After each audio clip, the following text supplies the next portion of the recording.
બોલો સદગુરુ મહારાજ નો જય. પધારેલ હરિગુરુ સંત નો જય. સત્ય સનાતન ધર્મ નો જય. આજના પાવન પર્વ નિમિત્તે ચૈત્ર સુદ પૂનમના દિવસે ભક્ત શ્રી કમલેશભાઈ ના ઘરે એમના સદગુરુ તેડાવી, સંતો મહંતો તેડાવી ભજન ભોજન અને સત્સંગ નો જે મહિમા કરાવડાયો એટલે એમને ખૂબ ખૂબ અભિનંદન છે. કહેવાનો બાવરત એ છે કે કોઈ પુણ્યશાળી હોય, આગલા જન્મનું કોઈ પુણ્ય પડ્યું હોય તો આવા સંત મેળવડા થતા હોય અને આવા સંતોના પગલા આપણા આગળ પડતા હોય. સંત મિલન કો જાઈએ તજી માન મોહ અભિમાન, જો જો પાવ ધરે કોટી કે સમાન.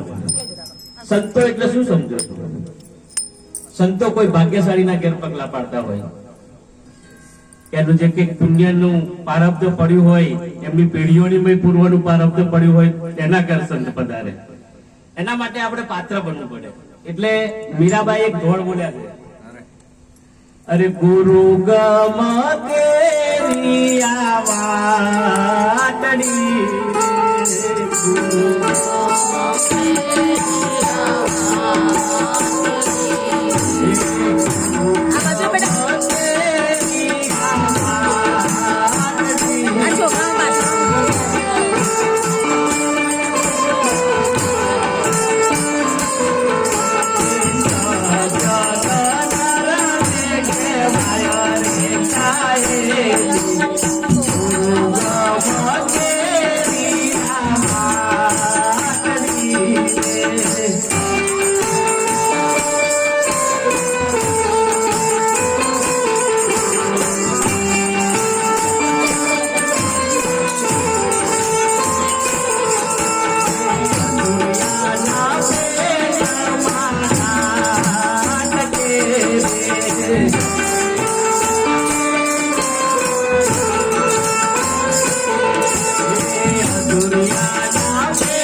અનુભવ ના થાય અને જ્યાં સુધી પૂર્ણ બ્રહ્મ નિષ્ઠ બ્રહ્મ સૂત્રીય સદગુરુ ના મળે, સાચા સદગુરુ ના મળે, ત્યાં સુધી આપણને અનુભવ લક્ષમાં આવે નહીં.